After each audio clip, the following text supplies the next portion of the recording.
د اذان نیوز قدرمنو لیدونکو السلام علیکم. په دې هیله چې روغ او جوړ به اوسئ. الحمدلله څو ورځې کېږي چې هیواد ته ښه خبرونه را روان دي. د امریکایي لوري سره درېدلي مذاکرات بیرته شروع شوي. د امریکا د خزانې وزارت همدارنګه په افغانستان د بانکي بندیزونو د لرې کولو په اړه خبرې شوي دي. د دې خبرو په جریان کې توافق شوی ده تر څو دغه خبرې جاري وساتل شي. همدارنګه د هیواد په سطحه د لویو علماو، سپین ږیرو، مخورو، تجارانو او نورو مهمو او بادرایته کسانو غونډه د هیواد د داخلي او خارجي مشروعیت لپاره یو ډیره مهمه وسیله ده. په دغه غونډه کې نن د اسلامي امارت رهبر او زعیم هم ګډون کړی چې مکمل وینا اورېدلو ته ستاسې پام راړو. پرده پورته له جماله کړه، مړ د انتظار اور له جنوبه تر شماله کړه. دا ستړی غازي ولس دیدن باندې خوشحال کړه، تاو دې بیا پر سر باندې کږه پګړۍ له خیاله کړه. غرونو د وطن سرونه جګ درته نیولي دي، غرونو د وطن سرونه جګ درته نیولي دي. ونې کاڼې بوټي د لیدو ته راوتلي دي، شنه مارغان فضا کې له خوښیو نڅېدلي دي. ستا په استقبال سپین بیرغونه رپېدلي دي. غرونو د وطن سرونه جګ درته نیولي دي، ونې کاڼې بوټي د لیدو ته راوتلي دي. شنه مارغان فضا کې له خوښیو نڅېدلي دي. ستا په استقبال سپین بیرغونه رپېدلي دي. غږ چې دې راپورته د کابل له لوی جوماته شي، غږ چې دې راپورته د کابل له لوی جوماته شي. مینه د عمر او د منصور به پر تا ماته شي. سره او سپین ګلان دي سپېلني امیره تاته شي.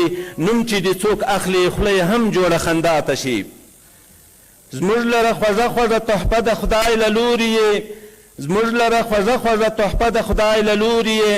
هغه د اسلافو نشانه د خدای له لوري یې. ټولې هیلې تا ته د اسره د خدای له لوري یې. بې له شکه نن تن خلیفه د خدای له لوري یې. موږ لره خوږه خوږه تحفه د خدای له لوري یې. هغه د اسلافو نشانه د خدای له لوري یې. ټولې هیلې تا ته د اسره د خدای له لوري یې. بې له شکه نن ته خلیفه د خدای له لوري یې.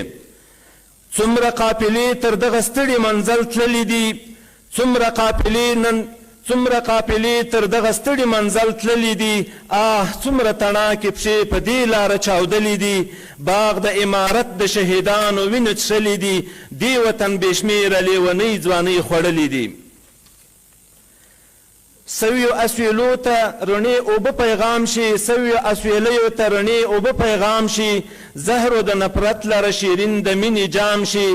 ټنډه د تاریخ باندې په سرو زرو ارقام شي. حق لري چې ته د مسلمه امت امام شي.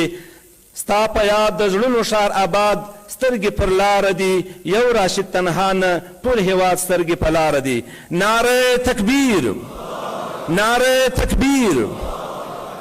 ډېرو درنو او قدرمنو حاضرینو، ډېر د خوښۍ ځای ده چې موږ نن د افغانستان د علمای کرامو په دې لویه عظیمه شانه غونډه کې د افغانستان د اسلامي امارت زعیم د مجاهدینو سالار علی قدر امیر المؤمنین شیخ الحدیث مولوی هبت الله اخونزاده حفظه الله هم په دې تالار کې له موږ سره شریک ده. د پروګرام په دې برخه کې د افغانستان د اسلامي امارت زعیم علی قدر امیر المؤمنین شیخ الحدیث مولوی هبت الله اخونزاده حفظه الله ته په هغوی څخه هیله کوو چې د غونډې برخوالو ته خپله عالمانه وینا ور واوروي. نعره تکبیر، نعره تکبیر. د افغانستان اسلامي امارت، د افغانستان اسلامي امارت علماء حق، علماء حق.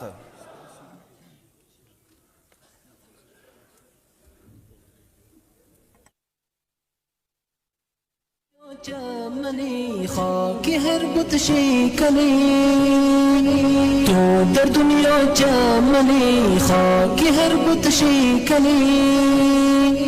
ای که بستانی منی وطنم افغانستان، ای که بستانی منی وطنم افغانستان. وطن وطن وطن وطن وطنم افغانستان وطن وطن وطن وطن وطنم افغانستان افغانستان وطنم قربان جان وطنم در دنیا تو گلشنم همیشه هستی جانم دیده هر بار ضرر از اهل کفر و شرر دیده هر بار ضرر از اهل کفر و شرر تو شدی فتح و ظفر وطنم افغانستان تو شدی فتح و ظفر وطنم افغانستان وطن وطن وطن وطن وطنم افغانستان وطن وطن وطن وطن وطنم افغانستان افغانستان وطنم قربان جان وطنم در دنیا تو گلشنم همیشه هستی جانم خاک من افغان زمین در دنیا هستی نگین خاک من افغان زمین در دنیا هستی نگین تا ابد مانی چنین وطنم افغانستان تا ابد مانی چنین وطنم افغانستان باندې وساتئ او دوی چې کومه خبر درته کوي هغه اطاعت وکړئ بس دغه خبرې ما درته کوله السلام علیکم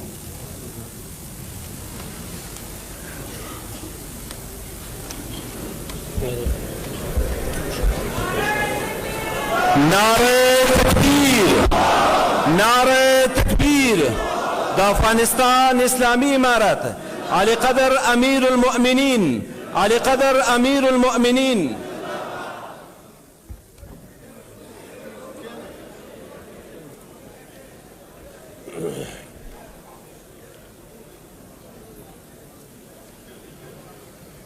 الحمد لله وكفى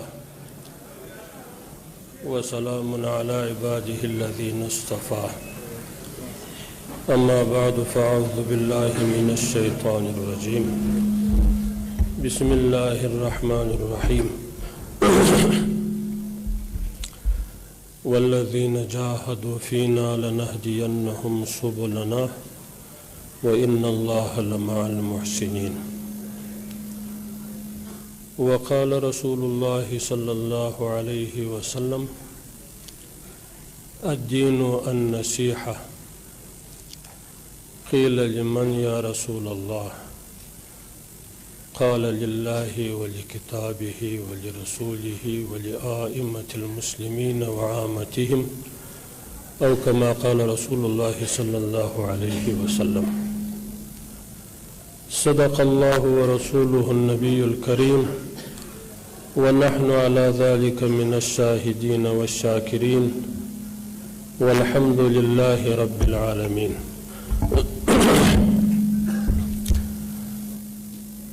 د دې جلسې او د دې غونډې قدرمن مشران حضرت شیخ صاحب او د هغه معاونان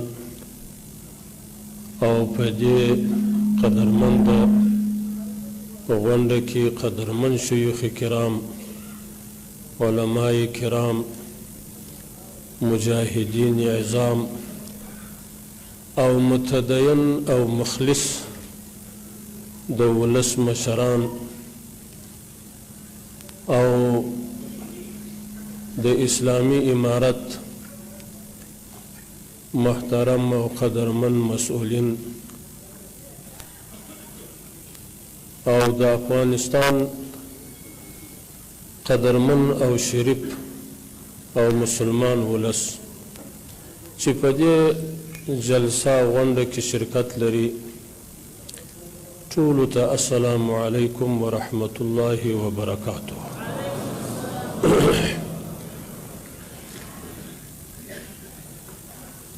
قدرمندو د ټولو نه مخکې دا فتح چې رب جل جلاله یو عظیم انعام پر افغانانو باندې بالخصوص او پر عموم مسلمانانو باندې د دنیا رب جل جلاله وکړي. د دې فتح او کامیابی مبارکي د دې غونډې ټولو شیوخ کرامو، مجاهدین کرامو، متدینو او مخلصو مسلمانانو ته وایم د ټولو دې مبارک وي. او په دې فتح کې چې چا قرباني ورکړي دي د جهاد په دوران کې د مجاهدینو او د ولس د شهیدانو د پاره دعا کوم چې رب جل جلاله دې جنت الفردوس ورکړي، الله دې شهادتونه قبول کړي. او د ټولو مجاهدینو او د دې افغانستان د مسلمانانو زخمونه او تکلیفونه دې رب جل جلاله په خپل حضور کې قبول کړي. او د دې افغانستان د متدین ولس په دې شل کلن جهاد کې بې ساري قربانۍ چې د مجاهدینو سره اوږه په اوږه باندې جهاد پر مخ بوتي او کامیاب یې کوي، ډېره شکریه ادا کوو. رب جل جلاله دې قربانۍ قبولې کړي. او د کومو شهداو او د دې متدین ولس د شهیدانو چې ایتمان پاته دي د رب جل جلاله څخه د ښه کفالت غوښتنه کوو، پروردګار عالم دې ښه کفالت وکړي. او الله جل جلاله دې اسلامي امارت او دغه ژوندیو پاته مجاهدینو او مخلصو مسلمانانو ته دا وس ورکړي او توفیق دې الله ورکړي چې د هغوی ښه پالنه وکړي. او د دې غریبانو، د دې کونډیانو، د دې معلولینو چې په دې شل کلن جهاد کې قسم قسم معلولیتونه یې په خپلو بدنو کې پیدا کړي دي، رب جل جلاله دې ځینې قبول کړي. الله دې موږ ته د دې د خدمت توفیق راکړي چې نور نو دا خدمت وکړو، د دې د خدمت شکریه ادا کړو.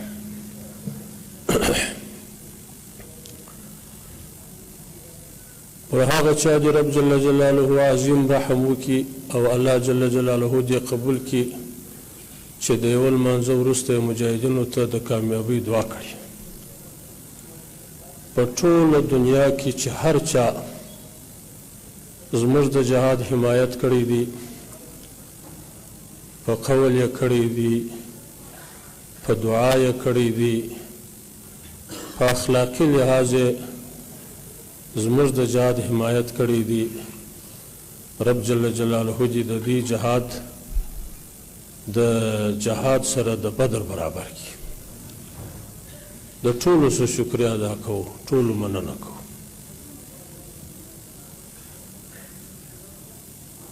په دې وروستیو وختونو کې امنیت خو الله جل جلاله ښه امنیت راوستلی دی، ټول په دې قایل دي. په دې وروستیو ورځو کې چې زموږ دا ولس د طبیعي حوادثو سره مخ شو، لکه په پکتیکا او په خوست کې زلزلې وسوې، رب جل جلاله دې و دغه کسانو ته دنیا او آخرت کې اجر ورکړي څوک چې متضرر شوي دي. او الله جل جلاله دې ټولو ته دا توفیق ورکړي چې د دې خلکو چې په دې مصیبتونو کې راګیر سوه، راګرفتار سوه، چې د هغوی سره خدمت او همدردي وکړي. مې په دعاګانو کې یېروئ، مې په کومک او مرستو کې یېروئ. 2 ګولې ډوډۍ یوه ګوله دوی ته پرېږدي، یوه خپله خوري.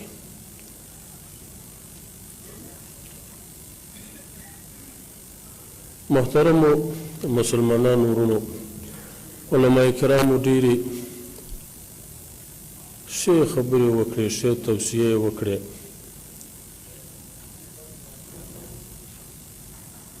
د افغانستان د جهاد کامیابي یوازې د افغانانو دپاره ویاړ نه او دا یو اعزاز نه، بلکې د دنیا د مسلمانانو دپاره اعزاز دی. د روژې په اوایلو کې دا د دنیا مسلمانانو شیخانو ما ته د روژې مبارکي راستولې. د روژې د مبارک سه شیخ صاحب، دا د دې د خوشحالۍ چې دا دنیا په دې خوشحاله ده چې افغانستان کې مجاهدین کامیاب شوه او هغه د اسلام د عقیدې او د مذهب جماعت الله پاک پر قدرت راوستی. په دې باندې دنیا ډېره خوشحاله ده، ځکه اسلام چې دی مسلمانانو ته معلوم دی، د اسلام مطالعه یې کړې ده، د اسلام اخلاق، د اسلام حکمونه ورته معلوم دي. په دې باندې پوه دي چې په اسلام کې د هر چا حق پر ځای کېږي او په اسلام کې د خلکو زندگی د امن او د سلامتیا ګرځي. د مسلمان د یو بل ته په مخامختیا کې دا پیغامي السلام علیکم، دا د دې ساګایي راولي چې د اسلام دین چې دی دا د سلامتیا دین دی. هر یو بل ته وایي زما د خوا دې ته سالم یې. او بل د ایمان کمال په دې سره راځي چې د یوه مسلمان د ژبې او د لاسه څخه خلک سالم شي. نو اسلام مسلمانانو ته دا تربیه ورکړې ده چې نه به په ژبه چاته اذی او تکلیف رسوي، نه به په لاس، او مال به هم محفوظ وي، عزت به محفوظ وي. د اسلام مسلمان ته دا تربیه ده. نو کله چې یو څوک د یو اسلامي شعار لاندې کامیاب شي، خلک خوشحال، په هغه شعار یې خوشحالي چې دې سړي خو دا شعار ورکاوه چې زه جهاد کوم د دې دپاره چې اسلام لوړ شي، د الله کلمه لوړه شي. دا یو واجب شریف شعار دی، یو واجب جالب شعار دی. نو خلک ډېر خوشحاله وي چې در دې شعار لاندې هغه جماعت مجاهدین کامیاب شي. ولې خدای امید وي چې اوس به دغه شعار عملي کیږي. دا جهاد خو په خپل نفس کې قتل العباد، تخریب البلاد، دا موږ ولیده 20 کاله کورونه نړېدله، انسانان وژل کېدله، خرابۍ رسېدلې. خو دا د دې دپاره وه، دا ښهوالی یې په دې و چې د دې په پایله کې او په نتیجه کې به یو نظام راځي چې هغه به د اسلام نظام وي. الله پاک جهاد کامیاب کړي. اوس خلک ډېر خوشحال دي، په دې امید باندې دي چې هغه شعار چې مجاهدینو زمزمه کاوه یا بیا په خبرو په مذاکراتو کې ټینګار ورباندې کاوه چې اسلامي سوچه اسلامي شریعت اوس د عمل ځای راغلی. اوس ټول په دې تمه دي چې دا اسلام به نو څه وخت راځي، دا شعار به کله عملي کیږي. د دنیا د حکومتونو خو اوس سیاست داسې رواني چې کم جماعت په قدرت کې دا بل جماعت د هغه یو ضد تګلاره ونیسي، خلک ورته رابولي. کله چې ځان هغه اقتدار ته ورساوه نور هغه خپل اقتدار په مخه بیایي، خپل راحت دی، خپل شخصیت دی، هغه په مخه ځي. و بیا مسلمانانو غم ورسره نه وي، نو مسلمانانو څه بیا غافل یو شی هم نه عملي کوي. اوس دا خلک دې ته انتظار وي چې د جهاد په نتیجه کې چې هغه شعارونه ورکول کېدله د هغې اوس څه څرک لګېږي که نه. اوس په عمل کې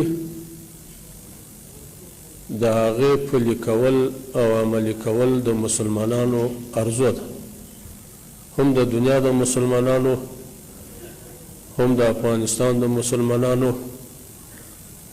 هم د هغو کسانو چې په دې جهاد کې بچان شهیدان سوه، کورونه یې خراب سوه، هغه په دې تمه دي زما د زوی قدرمندي ویني او زما د معصوم زوی روح چې په دې لاره کې ولاړی، او دا داسې قدرمنو چې رب جل جلاله ته دا وینه ډېره قدرمنده وه. د دې الله جل جلاله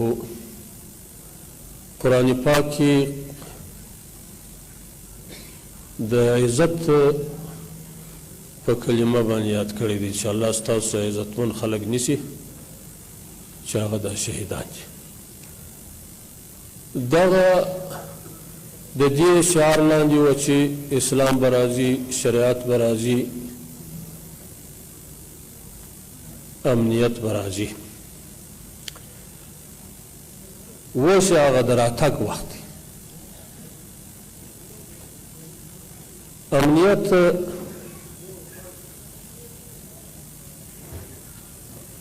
په خپل نفس کې امنیت د دې دپاره مقصود دی چې په امنیت کې هغه مقاصد چې د اسلام دي هغه پکې عملي سي، هغه موانع پورته سي. 20 کاله مخکې په افغانستان کې یو چا د شریعتو د دین خبره نسو کولی، هغه به یا مابس تتلی یا به شکنجه کېدی یا به وهل کېدی. د دې جهاد نتیجه دا سوه چې اوس هغه دعوت الی الله آزاد سو، شریعت ته دعوت آزاد سو، د شریعت حاکمیت ته لار هواره سوه، موانع پورته سوه. اوس نو انتظار په کار نه دی چې فوراً پر دې مځکه باندې د الله جل جلاله نظام حاکم شي، شریعت راشي، لکه وعده چې شوې ده چې هغه عملي شي.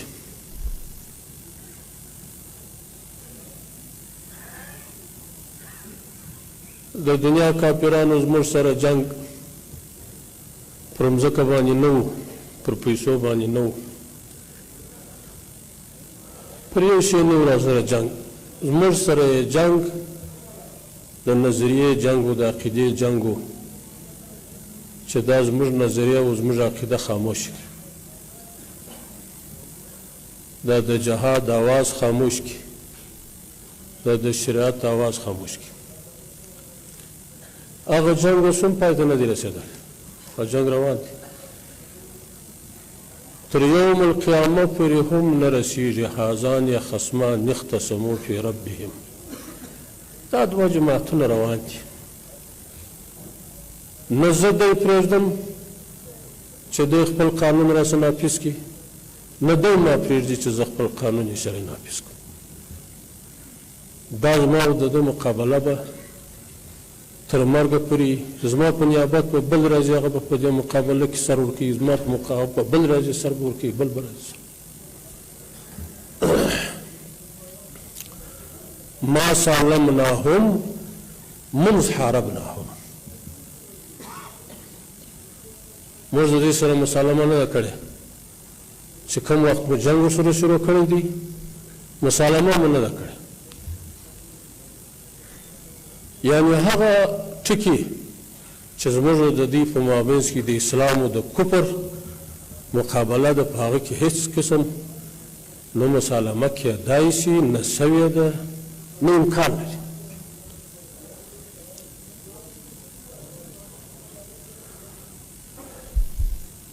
تاسو دا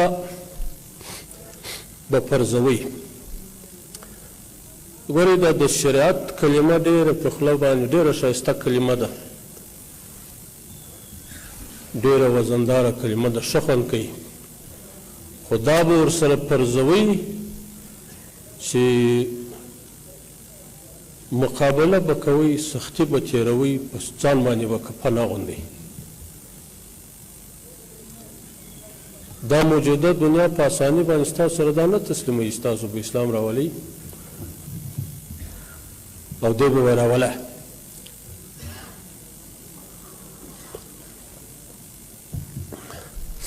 تر یوه څه پورې خو هغه عملي شی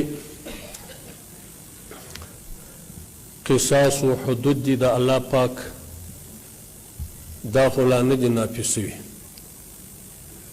دا چې موږ هغه نافظ کړو نو بیا به د دې عکس العملونه وغیره یې یا موږ خپل شریعت راولو او د دې عکس العملونه به یې. نورونو زه خبره دا درته کومه چې زموږ سره خو د نصرت کوونکی یو خدای جل جلاله دی او د یو خدای جل جلاله رضا موږ ته مطلب ده. نور دنیا د الله په مقابل کې موږ ته په هغو شیانو کې د منلو وړ نه ده چې الله پکې ناراضه کېږي.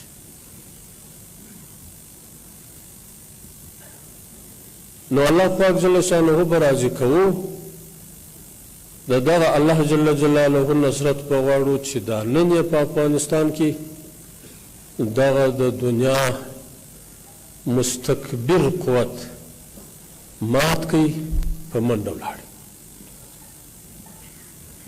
په قطر کې مذاکرات شروع، دا خبره نږدې شوه چې امریکایان به وځي، په دې شرط به وځي، په دې شرط به وځي. ما په دې کې فکر بند و چې دا امریکایان خو به ځي، خو که دغه امریکایان لاړ شي دغه نور یې پاته شي او دا بیا زموږ سره جنګېږي، زموږ ته په میراث باندې یو جنګ پرېږدي، بیا څو وخت موږ په خپل منځ کې دغه افغانان یې راته درولي، وژنو یې، سخت راباندې بوج وه. هغه رب جل جلاله یو داسې نصرت واوستی چې هغه لا نه وه تللي، زموږ خبره خلاصه سوه، پروردګار عالم دا مسله ختمه کړه.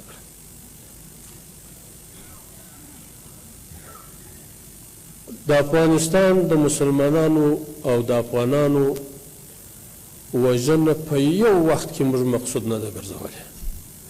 که مقصود وګرځو موږ د مسلمان وژنه، موږ به پر قصاص. که زموږ په عملیاتو کې مسلمانان افغانان متضرر سوي وي، دا د یو جهاد په مقصد باندې و، د دې کافر د لیرې کولو په مقصد باندې و چې دغسې یو فضا منځته راشي لکه دا اوس چې ده، چې عامو مسلمانانو ته د امن یو فضا را جوړه شي، په داسې حالت کې به تللي. که دغه افغانان د دې سره په څنګونو کې ولاړ وه، دا زه په یقین وایم چې د دې وژنه زموږ مقصود نه وه، خو دوی سپر ګرځېدلي وه د هغو دپاره، هغو دپاره ځان سپر کړی و. چې داسې وه چې کله کافر ولاړی زموږ هم دا عقیده وه، هم د هغه شعار و، د افغانانو وژل زموږ مقصود نه دي، که لوی که کوچنی که ښځې که نرې، زموږ افغانان دي، موږ ته قدر لري. کافر ته موږ قدر نه لرو. چې کله دوی په شروع شوه چې وځي، موږ پر خپلو افغانانو زور ولګاوه، افغانانو راسئ، اسلحې کښېږدئ، جنګونه مه کوئ، چې هر څه مو کړي دي دا تاسو ته معاف دي. بس ډېر ظلمونه مو کړي دي، په ټانګانو مو مجاهدین کش کړي دي، پر سرو مو ورتېر کړي دي، او ترې تم کړي مو هم دي. یعنې داسې ظلمونه مو کړي دي چې په تاریخ کې به هم نه وي سوي. پر داسې خلکو مو کړي دي چې هغه د مدرسې و حافظ و، د مدرسې طالب و، او داسې څوک اولیاء کرام وه، ځکه د مدرسې و د مسجد طالب چې ولی نه دی، ولی ستنه، دا ټول وخت د الله په ذکر باندې اخته دي. دا د الله ذاکرین اولیاء تا د ټنګانو لاندې کول خیر دی. که زموږ شریعت دا حق راکوي چې زه عفو وکړم په دې عمومي مسایلو کې، زما غاړې نه بندېږي، زه عفو کوم. علماو سره مې خبره وکړه چې تاسو هغه حق شخصي حقوق چې د دې خلکو شته هغه زه نه معافوم، هغه حق چې ما ته شریعت راکړی دی په دې عفو کې هغه راکړي فتوا، زه دا عفو کوم. فتوا مو اخیستې ده، اوس هم فتوا را سره دا عفو وکړه. کله چې د مجاهدینو جهاد لله فی الله جهاد، که د دغه مجاهدینو جهاد و اخلاص ما ته اوس ثابت نشي یا هغه وخت نه راته ثابت شوی، دا ګورې زه پر دې منبر په قسم باندې درته وایم زه یو شی ورځ په طالبانو کې نه تېروم، ځکه زه مسلمان یم، د آخرت فکر را سره دی، د خپلې مسلمانۍ فکر را سره دی. په داسې جماعت کې وخت تېروم چې هغه زما د آخرت لپاره په خیر. که ما بل متدین جماعت، صالح جماعت پر مخ د مځکې لیدای، زه په دې طالبانو کې نه پاتېدم، زه هغه جماعت ته تلم، خو زه نه وینم. دا د دې حقانیت و صالحوالي دا دی چې د دې اعلان سره سم بس هغه په عملي کړه، عملي ده بیا به هم عملي.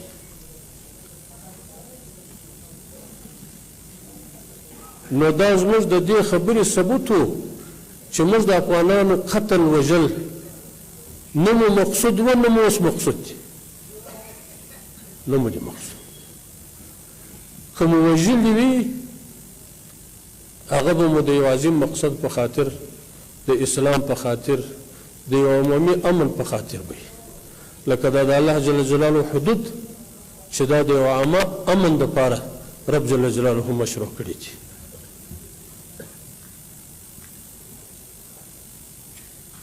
امنیت رالی چې هغه مقصود د جهاد څه و. اسلامي نظام په وظایفو کې، په رأسونو کې، په وزارتونو کې تر ډېره حده مجاهدین علماء کرام، په ولایتونو کې مجاهدین علماء کرام، د حکومت بدنه دا متدین خلک دي. امنیت لکه چې د ښارو د عامو خلکو دپاره امنیت ضروري دی، د حکومت د بدنې دپاره هم امنیت ضروري دی چې په حکومت په بدنه کې به هم داسې خلک وي چې دننه په اداره کې فساد ختم کړي، رشوت خوري ختم کړي، او زورواکي ختم شي، عدالت تامین شي، انډیوالیزم ختم شي، قومیت ختم شي، منطقه پرستی ختم شي. دا د حکومت په بدنه کې امنیت ضروري دی. که په حکومت په بدنه کې امنیت نه وي رشوت خوري ده، ځانځاني ده، زورواکي ده، انډیوالي ده، قومي ده، منطقه پرستي ده. دا نه دی، دا حکومت نه دی، دا امنیت نه دی. دا د مسلمانانو په ګټه حکومت نه دی، دا د یو شخصي خلکو په ګټه حکومت دی. یو معامله ده روانه ده، یو څو ورځې به دا ریاست وچلي سره چربي کې سره یوبي چې ځي به پر خپله لار باندې. د حکومت دننه امنیت ضروري دی. تصرف الامام منوط برعیت منوط بالمصلحه. دا ټول امام چې تصرف کوي یا د هغه نه راکښته، د هغه ټولو تصرفات په مصلحت د امت پورې تړلي دي. عامه مصالح به په نظر کې نیولي وي، عامه مصلحتو دپاره، شخصي مصلحتونه به نه وي. شخصي مصلحتونه خو دا دي خپل زوی راوله په کښې دروایه، ورور راوله پکې دروایه، قوم راوله دروایه، بل راوله دروایه، د هلته خپل کورکاڼۍ دې سره جوړه که عام مصلحت په نظر کې نشته. دا خو دا مخکې حکومت هم نو خو امنیت نه و.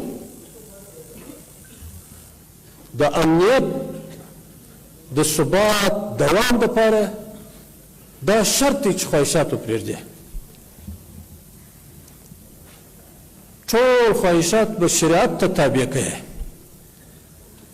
په ځان کې به هم شریعت راولي، په خپله اداره کې به هم شریعت راولي، په خپله کورنۍ کې به شریعت راولي. که ستا په کور کې شریعت نه وي نو ته څنګه بیا دا دعوه کوې زه په دې ملک کې شریعت راولم؟ که ستا په اداره کې شریعت نه وي، که ستا په بدن کې شریعت نه وي، څنګه به دې دا دعوه خلک ومني چې زه په دې مځکه باندې د الله دین راولم، شریعت راولم؟ دا خو دروغجنه دعوه. نو خو اول د ځانه شروع کېږي. اول به زه پر شریعت باندې ځان برابروم،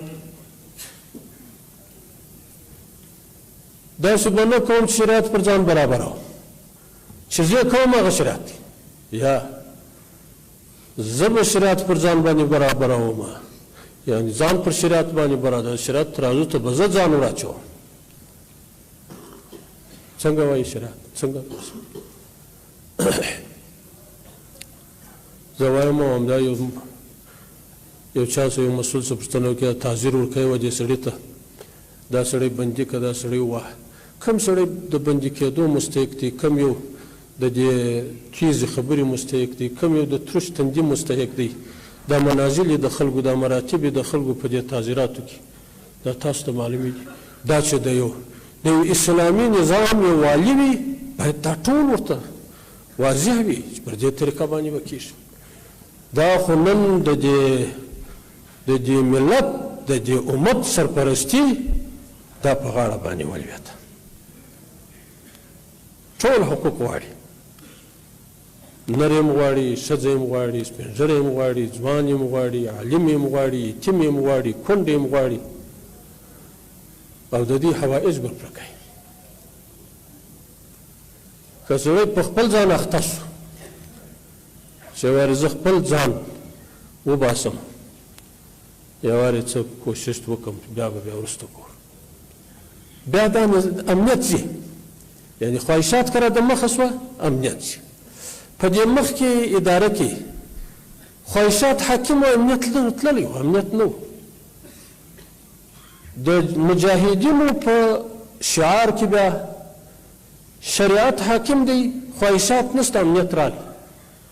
دغه امنیت که ثابت پاتېږي هغه په دې پاتېږي چې شریعت ورسره ملګری شي، خواهشات پاتې شي، نفسانیات پاتې شي. هغه نفسانیات په دې پاتېږي، دا شیخ صاحبانو تاسو ته ویل د خپلو عمراو اطاعت وکړي، خپلو منازلو باندې د ولسوال اطاعت به هغه د ولسوال تر حاکمیت لاندې هغه به کوي. هغه په داسې حساب ورته ګوري چې د هغه د امیرالمؤمنین دی، دا چې درته دی. ولسوال به د والي، والي به د وزیر، بل به د بل، بل به د مراتب یې مراتب. بیا خودخواهي هم ختمېږي، خواهشات هم ختمېږي. او که دا بې نظمي سره شروع شو چارې وایي زه حاکم یم بل چا ته ضرورت نشته یو د یو په کار کې مداخله کوه بل د بل په کار کې مداخله کوه یو پر یو ځان باندې لوړوه بل پر بل ځان لوړوه یو د یو شکایت کوه بل د بل شکایت کوه یو د بل حسد سره رواني سیالي سره رواني په دې دنیایي امورو کې اختلافات سره شروع شي یو بل وژې سره وي لکه دا مخکې اداره کې چې وه دا خواهشات په ګډ شو امنیت نشي راتلی دا امکان نه لري شریعت حاکمیت نو په دغه دوو جماعتونو باندې راځي یو د حاکمان چې پر اقتدار باندې دي یو د علماء کرام دغه دوه کسره پیوند وه علماء کرامو هغه شرعي احکام هغه شرعي اخلاق هغه د اسلامي نظام اخلاق داغو نصیحت و داغو سپارښتنې او هدایات او د دې مسؤلینو د انحراف نه راګرځول او د تبذیراتو او اسرافونو څخه رابندول په هر قیمت چې وي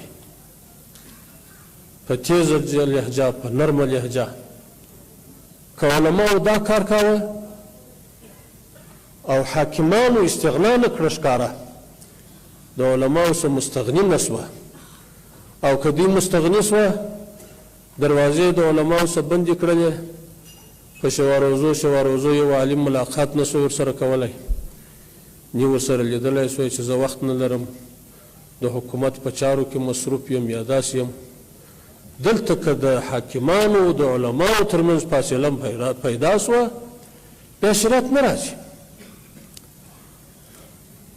طالبانو چې کومه ذمهواري وه د جهاد ښه په همت باندې سرته ورسوله قرباني یې ورکړلې فدایي یې وکړلې خپل په غوښو په هډوکو باندې د کفارو سره سخته مقابله وکړه رب جل جلاله دې قرباني قبولې کړي د ټولو ویې ګټي میدان د دې په ذریعه الله جل جلاله پته راوسته د دې د وینو په برکت اوس چې د تنفیذ د شریعت ځای رالی طالب نه په پوهېږي شریعت باندې ملا په پوهېږي شریعت حکم ملا ته معلوم ملایان به اوس د نظام سره درېږي داسې اطاعت به دوی کوي چې په دې خپل اطاعت باندې به په عملي اطاعت به دوی ته درس ورکوي چې داسې اطاعت دی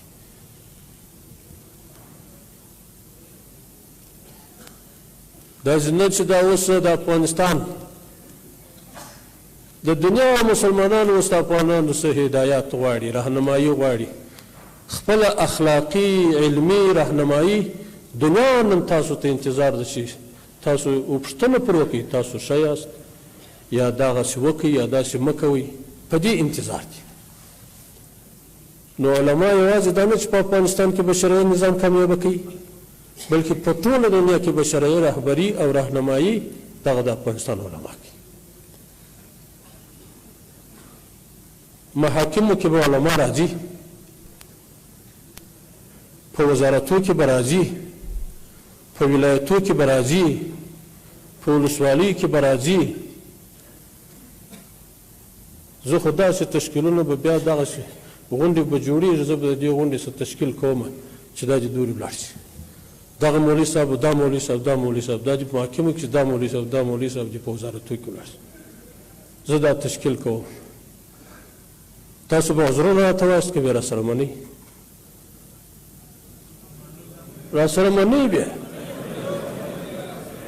ګورئ عهد به عهد راسره منئ بیا در سره منم بیا که تاسو نه راسره منئ په نامه قیادت زه یو سیاسي مشر نه یم زه یو رئیس جمهور نه یم زه انتخاباتو والا نه یم زه یو دروغجن مشر نه یم چې خلکو ته دروغ وایم داسې کوم داسې کوم داسې کوم هسې خپل نوم ونښان دي چې په دنیا کې به ښه په عزت یادېږم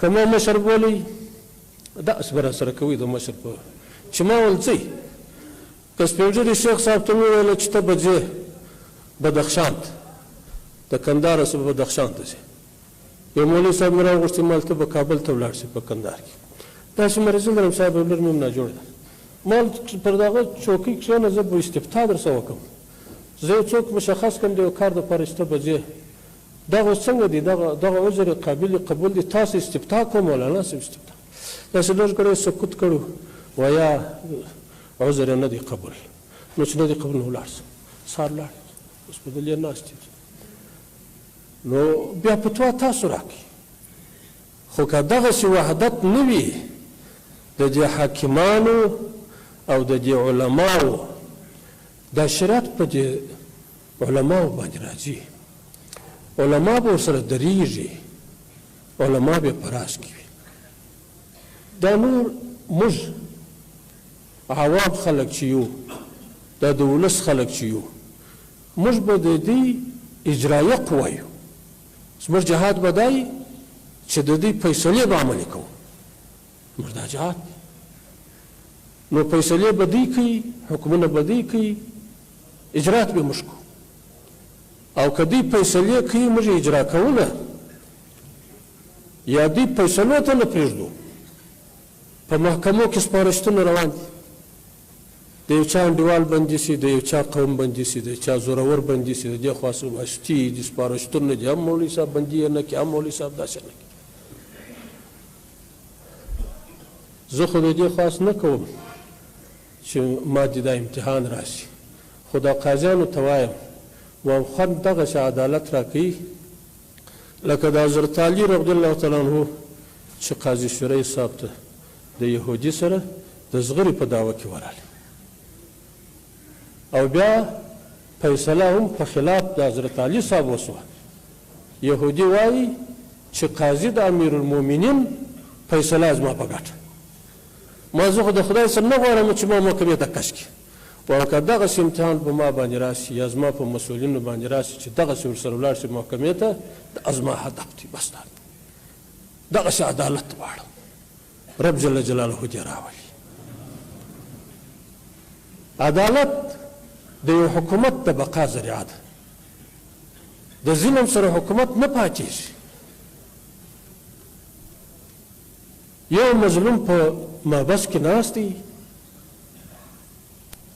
بلا جرم شکنجه وهل زورول نو خدا بشرا کې د دو د الله ترمنځ هیڅ حجاب و پرده نشته رب جل جلاله شرا قبلی په یو ساعت نه بلکې په یو ثانیه کې به ټول امارت وغورځي رب جل جلاله هیڅ قدر نه لري رب جل جلاله بې نیازه خدای دی که عدالت وو بیا به بقایي او که عدالت نه وو ظلم پیدا سو خودخواهي پیدا سو مرګونه پیدا سو انتقامونه شروع سو بې له محکمې وژنې وسوې دا ملک به تباه کېږي دا د ظلمو سره بقا نه لري د دې ظلم مخنیوی د علماو په حقاني فیصلو او د حکومت په صحیح اجرا باندې داسې نه چې د یو چا د 5 روپو دعوه ده د هغه شام وهل کېږي سر هم وهل کېږي د بل سړي بیا د 100 جریبو مځکو ده هغه ته بیا څوک رانه کوي هغه بیا سپارښت لري هغه بیا واسطه لري هغه بیا ملګري لري لکه مخکې نظامونو کې چې زورواکانو پر قدرت باندې منګولې شخ کړي وي بدماشان ګرځېده زه خبر شوی یم یوه چا راته وویل په ده کابل کې یو بدماش دی ګرځي کتارونه په پسې دې ته مال چې تس نسې نیولی زه یې نیسمه دا خو دا ملت په زوریږي چې دا بدماش نه نن داسې په زري لښکرو کې ګرځي په دې بازار کې ګرځي هغه وایي دا خو هغه د پرون بدماش دی چې موږ د پښو لاندې کولو بیرته په دې عمارت کې هغه بدماش را سربیره دی د هغسې په غرور په تکبر باندې ګرځي داسې ګرځي را ګرځي نور کوشش وکړئ ظلمو ته نور قدرت مه ورکوئ سره یو لاس سئ سره متحد سئ چې نور بیا د مردارخواره پر دې مقدس مځکه را نه سي موقع مه ورکوئ امنیت دی رب جل جلاله راوستلی دی الفتنة نائمة لعنة الله على من ایقظها فتنه اوس بده ده د اختلافاتو فتنه بده ده د د وحدت اتفاق فضا راغلی ده، امنیت راغلی دی. د خدای لعنت دی پر هغه چا چې نور دا فتنه راپورته کوي، بیا دا ملت تر بدره کوي، بیا جنګونه، بیا وینې تویوي. زورواکان مه پرېږدي، مفسدین مه پرېږدي، صفونه سه وباسي. په صف کې دا خلک مه پرېږدئ. لو خرجوا فیکم ما زادوکم الا خباله. دا خلک ستاسو منځ کې راوځي بغیر د فساده بل څه نشته. څه کوئ؟ د علماو سره مشورې وکړئ، د نیکانو خلکو سره مشورې وکړئ، د مدبرینو سره مشورې وکړئ، د ښو خلکو سره مشورې وکړئ، د بدو سره مشورې مه کوئ.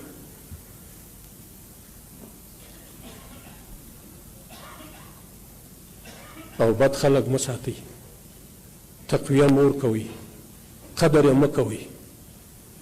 دا نن چې څه سلسله روانه ده، قدر و اعزازو دا کیسه، لکه دا شیخ صاحب وویله چې یو توبه ده، یو معافي ده. و ما معافي کړې ده. که هر مجاهد د نوي جرم څخه بغیر چې نوی جرم یې نه وي کړی، پر زاړه جرم یې کوي، چې زه محکمه ورسره کوم، او محکمې ته مې اصول هم ورکړي دي، فتوا مې ورکړې ده چې دا که دا راوړي پر دغه شیانو باندې علما وایي محکمه داسې پر دغه دي نه. خو لیکن هغه دا عفه ده چې وژنو دي نه، پر هغه تېرو اعمالو باندې محاسبه نظر سره کوو. خو دا چې تا په څنګ کې را سره کښېنوو، یا ته زموږ مسؤلیت پر غاړه واخلې، په دې باندې به د شهیدانو ډېر زړونه، د شهیدانو د اولادونو به زړونه، د پلرونو به زړونه ودرېږي، مجاهدینو به ودرېږي. او بل دا تجربه سوي دي، احتیاط ورسره کوئ. علماء کرامو ته وایو خدای جل جلاله دې د دې سایې قبول کړي، نصیحت وکوئ. الدین والنصیحة، نصیحت چاته؟ موږ ته هم نصیحت، ولائمة المسلمین، د ائمو د مسلمانانو لپاره یو درخواست مو دا دی چې نصیحت موږ ته کوئ په هغه څه طریقه باندې چې هغه اثر پر مرتب شي. یو داسې نصیحت دی چې په علانیه باندې د دې مسؤلینو په عیبو باندې خلک خبرول دي، یا انتقاد دی، یا اعتراض دی په علانیه. من وعظ اخاه سرا فقد زانه ومن وعظه علانیه فقد شانه. دا د علانیه وعظ چې دی دا بغیر د معیوبیت څه بل شی نه دی. دا چې ته پر میډیا باندې ولاړې او لاس راسوړی چې داسې دي ولې نه دي کړي، امیر المؤمنین صاحب ولې داسې کوي، دا د شریعت خلاف دی، امیر المؤمنین صاحب ولې داسې کوي، دا د شریعت خلاف دی. دا خو ماته نصیحت نه دی. نصیحت خو ماته هلته و چې زه ته سره یو ځای بس تا به ماته نصیحت کړی. خو داسې ته پر دنیا پر میډیا باندې غږېږي، هغه د دې پر ځای باندې چې مثبت اثر وکړي، منفي اثرات وکړي، نظام سست کړي، بې اعتمادي راولي، داسې یو فاصله معلومېږي لکه د علماو او د امارت ترمنځ یو فاصله موجوده ده. علما وارونه کوي پر امارت باندې، نصیحت پر سر سترګو قبول دي. خو تاسو ته معلومه ده رسول الله صلی الله علیه وسلم مجموع زوائد کې حدیث دی چې قاضي سلطان ته نصیحت کاوه، تر لاس یې ونیسه، هلته یوازې که بیا هغه شی ورته ووایه. که ته په معصیت باندې امر کړې خو اطاعت یې مه کوه، لا طاعة لمخلوق فی معصیة الخالق. خو که چیرې ته معصیت کاوه پر هغه باندې صبر کوه. حجاج ابن یوسف تاسو ته معلومه ده مدینه منوره باندې حاکم و، مبیر هذه الامه، د دې امت مهلکو. 1,20,000 صحابه کرام، ترمذی شریف اخیره حدیث دی، 1,20,000 صحابه کرام و تابعین د صبرن اعدام کړ، صبرن چې په مقابله او جنگ کې شهیدان کړي وو. حضرت انس رضی الله تعالی عنہ چې د رسول الله صلی الله علیه وسلم خادم دی، مشر صحابي و، د ډېر عمر خاوند په مدینه منوره کې پاتو. هغه عبدالملک بن مروان ته شام ته ځي، صرف دغه قدر ورته وایي دغه حجاج یو څه سختي کوي پر خلکو باندې، هغه 1,000,000 صحابه کرام شهیدان کړي دي دوی سختي کوي غرض په دې کې د صحابه دا و چې فتنه راونه پاري د حجاج ابن یوسف په مقابل کې د اختلاف غږ نه پورته کاوه ول اوس خو به د په دا څه وخت کې 1,000,000 شهیدان کړي 1,000,000 شهیدان کړي که دا په مسلمانانو کې دا فتنه را شروع شول دا اختلاف را شروع شو دا بغاوت شروع شو بیا به په یوه ورځ کې 1,000,000 وژل کېږي خو که معصیت و صبر پر کوه مقابله مه شروع کوه مقابله که شروع شوه یو دم به خلکو منځ کې دا فتنه راشي نو اوس خو به لږ به مصیبت به کمي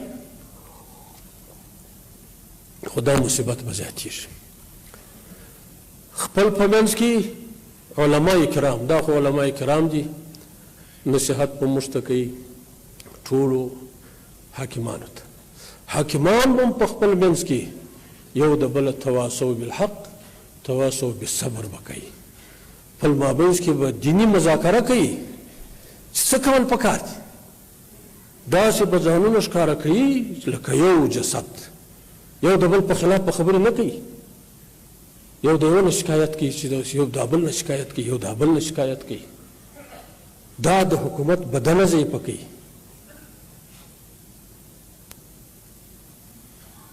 السلطان المسلم وزل الله في الارض من اهان سلطان الله في الارض اهانه الله دا خو اوس اسلامي سلطنت دی د دې سلطان لاندې ټول عمرا دي د دې قدر کول پکار دي دشمن داسې کوشش اوس کوي نورې خبرې خلاص شوي دي د دې څه وروسته لکه په احزابو کې چې احزاب شکست وخوړي رسول الله صلی الله علیه وسلم نحن نغزوهم ولا یغزونا د دې وروسته به موږ پر دوی غزا کوو دوی پر موږ غزا نشي کولی دا شکست نن احزاب وخوړي دا ختم شو دا به ان شاء الله العزیز په افغانستان باندې بیا یو کافر هم زړه ښه نه کړي چې دوی به نظامي عملیات کوي خو لیکن د فتنې او د تبلیغاتو عملیات به کوي دلته به فتنه انګیزي کوي دلته به د حکومت او د رعیت ترمنځ فاصله پیدا کوي دلته به داسې موضوعات راپورته کوي چې په هغه کې اختلاف راشي د خود د حکومت په بدنه کې به یو بل داسې سره برابر کی یو پر یو انتقاد کوي بل پر بل انتقاد کوي چې دا بدنه سره کمزوري سي اختلاف سره راشي د دغه اختلاف په نتیجه کې به امارت ته منځ ځي بس ختمي شي او که وحدت پر ځای علماو حکومت مابینځ کې فاصله ختمه شوه هغه څوک چې د فاصلې کوشش کوي د هغې کنټرول وشي او د حکومت او د رعیت ترمنځ فاصله ختمه شوه هغه څوک چې د فاصلې کوشش کوي هغه ختم شي نن په تبلیغاتو کې هم دا کوشش دی امارت په سپکو الفاظو یادوي بدې خبرې پسې کوي ولې پسې کوي سخته ناروا خبره ده مطبوعات روان دي په افغانستان کې زما ملک دی زما نظام دی زه خپلواک یم مستقل یم تاسو زه یو پوښتنه وکړم زه دا یو ناپوه سړی یم په حکومت خو زه نه پوهېږم مګر تاسو په دې خوښ یاست چې زه پر خپله رایه وچلېږم که پر دې خوښ یاست چې د بل په اشاره وچلېږم په خپله رایه نن افغانستان پر خپله مستقله رایه روان دی د الله جل جلاله یو عظیم فضل و احسان دی مستقل دی د بل په اشاره کار نه کوي در هغه وخته پورې د ملک ترقي نشي راتلی در څو پورې چې د ملک استقلال ونه لري خود ارادیت ونه لري نن دنیا نه غواړي چې افغانستان حکومت پر خپله مستقله اراده باندې روان غواړي چې د دوی په اشاره وچلېږي مشورې مشترک پلانی کار وکول نه کوي پلانی کار وکول نه کوي ته زما په کار څه کار لري زما په نظام څه کار لري زما په ملک څه کار لري زما په اصولو څه کار لري ته ولې په کې مداخلې کوي زه ستا د فرمایشاتو نه دي فرمایشات منم او نه یو قدم در سره مخ ته ځم نه تعامل در سره کوم نه پر دې شرایط باندې معامله در سره کوم اوس خو به راغلی یې د بمانو مور به دې استعمال کړي یا چې د اټم ګرد را باندې استعمال کړي. زموږ د الله تر منځ یو تعلق شته. موږ خو کلمه شریفه ویل د لا اله الا الله محمد رسول الله. خپل د مرګ او د ژوند مالک خالق هغه الله بولو، تا نه بولو، نه بولو. هیڅ د دنیا یو قوت ته تسلیمیږو نه یو الله ته تسلیمیږو. که کوم قوت ته تسلیمیږو هغه د الله در هدایت الله دې تسلیمیږو چې د الله هدایت دې نه تسلیمیږو. هېڅوک دې دا تمه نه راسکي. زما خو دا رایه ده دا اوس خو دا دی به په ما باندې د هغه ځای څخه د دنیا د کنجانو څخه نارې وایي په خبرو به مې تسلیموي یا چې ټول اټم را بار کړي او ټول ویلي چې اخر خو موږ مرو. حضرت حمزه رضی الله تعالی عنه شهید شو. د هغه چې زړه وایستی او بدرنګي یې وکړله. رسول الله صلی الله علیه وسلم وایي که زه د خور برات یې نه وای ما به نه وای ښخ کړی، ما به دغسې پرېښی چې د لیوانو د نسو څخه الله را حشر کړی پر دا مظلومیت باندې چې الله پاک ته مظلومیت معلوم. موږ نن دا غواړو چې رب جل جلاله ته پر دې دین باندې مظلومیت ښکاره شي. ته زموږ سره ظلم نه کوې، زموږ درجه لوړه یې. په شهادت باندې خو زموږ درجه نه کمیږي، نه موږ ناکامه کېږو، دا خو موږ کامیابېږو. چې دا اټم دې ټوله راواړی او دلته پر موږ باندې استعمال کړې، ټوله په ویلي کې، دا مو د الله سره تعهد دی چې موږ به یو قدم په هغه څه کې در سره روان نه کړو چې الله ناراضه کېږي. نه په فرمایشاتو نه چلېږو. عجیبه استقلال ازادي رب جل جلاله راوسته او داسې استقلال ازادي به په ډېرو قرنونو کې پر افغانانو نه راغلی لکه اوس چې الله راوسته. موږ پر دې دا موږ د الله لوی شکر ادا کړو چې دا لس میاشتې راوسته. دا لس میاشتې چې رب جل جلاله د دې علماو د دې مجاهدینو پر لاس باندې په ټول افغانستان مکمل افغانستان کې الله پاک امن او امان راوستی. دا هم ډېره غټه د خوشحالۍ خبره ده. دا هم ډېره د نعمت لوی نعمت د الله دی. دا هم یو لوی افتخار دی. دا هم یو لوی ویاړ دی چې رب جل جلاله مجاهدینو ته په برخه کړي. خو د دې بقا په دې باندې ده چې دا ټول سره متحد سي، سره یو سي. محترمو مسلمانانو ورونو، قیادت دی د علماو. علما دا کوشش کوي چې جامعه ټول علما شي. دا کوشش کوي علم ته به ترقي ورکوي او اقتصاد چې دی دا د ملک امنیت ورته شرط دی چې دا د ملک امنیت رالی خود په خود باندې الله پاک جل شانه اقتصاد هم برابري او اقتصاد په دې باندې برابرېږي چې د هغه د ملک خلک لاس سره ورکړي. تاسو پر خارجي مرستو باندې اتکا مه کوئ. نه خارجي مرستې موږ پورته کولی شي، نه موږ اقتصاد را سمولی شي. اقتصاد که مو سموي د احتیاج څخه مو باسي، د غربت مو باسي، استقلال او ازادۍ ته مو راباسي، هغه د خپل همت دی. خپله لاس سره ورکړئ. تاجران دې راشي، څه خوف لري، څه خطر لري، راشي په دې خپل ملک کې سرمایه ګزاري وکړي، د خپل ملک آباد کړي، د خپله بودیجه سره شریکه کړي، شرکتونه جوړ کړي. تاسو اوس کافرانو ته انتظار هغه به ستاسو سړک در جوړوي، هغه به ستاسو کوڅه در جوړوي، هغه به ستاسو ملک در جوړوي. لاس سره ورکړي، 500 روپۍ سره کښېږدي، شرکت سره جوړ کړي، کوچني کوچني شرکتونه د ملک ټول آباد دي. راجي سي خپل ملک ته دې راشي او دا خلک چې بهر کې اوسي د افغانستان په خلاف باندې دسیسې جوړي. دې ته دا وایي چې دا د پتنخو مړه سو، د جنګ اور مړ سو، نور دا اور مه بلوئ. دا اور که بل کوي ټول افغانان در سره مخالف دي. اوس ما په درته کړې ده، راځئ دلته کښېنئ، په دا ملک کې خپلې شپې تېروئ. هغه عزت چې په خپل ملک کې لري د بل په ملک کې نه لري. د کافر په ملک کې تاسو عزت نه لري.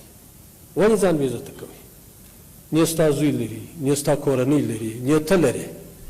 راسه په دې ملک کې کښېنه، موږ حساب نه در سره کوو، خو لیکن و په شرارت په لاس نه وایه.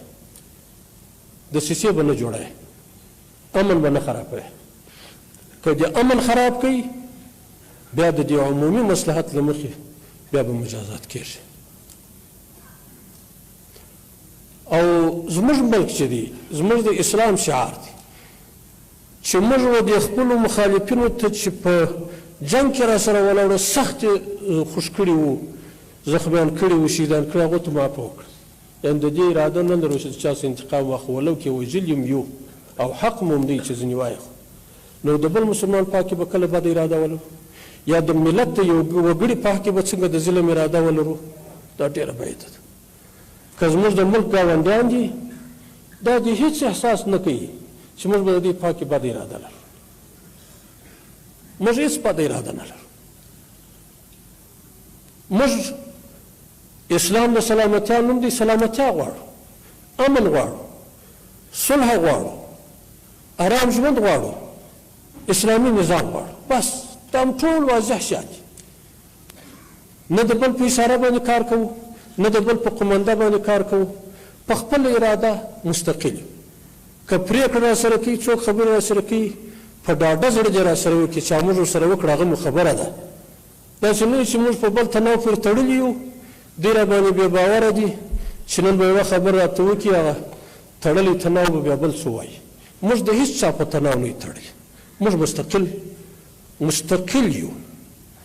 رب جل جلاله مو دې داسې مستقل وساتي، خپلواک یو، رب جل جلاله مو دې وساتي. دې ټول ملت ته مې دا خواست دی چې نور دا تفرقې خبرې پرېږدي، نور دا یوه جزیه خبره مو رااخستې نو نارې سره شروع وي، یو یې پر یوه سر ګرځي، بل یې پر بل سره ګرځي. افهام و تفهیم به سره وکړو. رب جل جلاله عجیبه موقع راوستلې، دا موقع درسره ولاړه نه شي، داسې په ناچیزه شي باندې درسره خراب نه شي. دا نظام سره ودرېږي، تفاهم سره وکړي، سره کښېنئ، علما یاست، مجاهدین، د حاکمان. او بل موږ یوه خبره درته کوم چې موږ د سره حاکمان یو نه، موږ خادمان یو. حکم خو الله کړی دی، هغه خبره خلاصه سوې ده. زموږ شریعت کتاب الله، سنت رسول الله صلی الله علیه وسلم، حنفي فقه، دا زموږ نظام، دا ټول خلاص شوي دي. موږ سره فیصله کوو، که په محکمه کې فیصله کوو، هغه جزیه را نقل کوو، هغه پخوا جوړه سوې ده. هسې خادمان یو. نو موږ خادمان د شریعت یو. الله دې دا شریعت مخدوم وګرځوي په دې افغانستان کې. ورونه زه خو تاسو ته نصیحت نه کوم، هسې یو یاداوري او مذاکره وه. دغه د علماو غونډه وه. خدای تعالی جل جلاله سبب د ټولو مسلمانانو د مغفرت وګرځي. رب جل جلاله ته دې شفیع کوو چې یا الله د دې په برکت پر دغه سرزمین د افغانستان باندې اسلامي نظام راولي، د دغه علماو په برکت.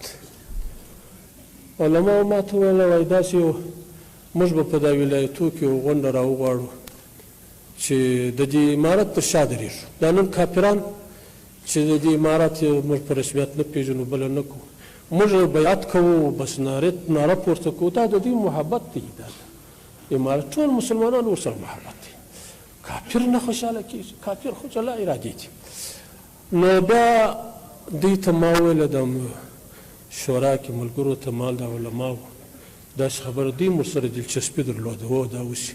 خو دا چې داسې پراګنده کېږي د دې امنیت مسله وغیره، نو بیا مو وویل چې دا به موږ به صرف د امنیت طریقه ور برابره کړو، نوره غونډه د علماو ده. بیا نو چې مال په کندهار کې به وکړو، دی ویل یا په کابل کې. ما نو ښه دی، خو کابل کې بیا نو ته به څه کوې؟ مال دا خو نو په اجنډا کې نشته، خو به د هغه غونډه به هلته وي. ویا دا خبره به نه، اما ښه دی. نو مې دا لته ورته ویل، ما زه علماو ته درځم، دا د علماو د مجلس کې د اجر په نیت باندې درځم، دا سفر کوم. نو راغلی یم په دغه نیت ومه چې په دې د علماو په دې مجلس کې شرکت وکړم، د ثواب په نیت باندې راغلی یم، د اجر په نیت باندې راغلی یم. دې ته ما ویله که په بدخشان کې هم پسې ورځم، که په نورستان کې جوړوي پسې ورځم، که په کابل کې جوړوي پسې ورځم، هر ځای چې زه په علماو پسې ځم، دا د علماو په غونډه کې شرکت کوم. نو دا د الله لوی فضل وسو چې دا سعادت مو په برخه سو. الله جل جلاله دې ستاسو د ټولو دا ناستې دا په توجه باندې د دې علماو د او تقریرونو د نصیحتونو اورېدل دي الله جل جلاله درڅه قبول کړي. نور خبرې به پرېږدم. الله جل جلاله دې تاسو ته خیر درکړي. واخر دعوانا ان الحمد لله رب العالمين والعاقبة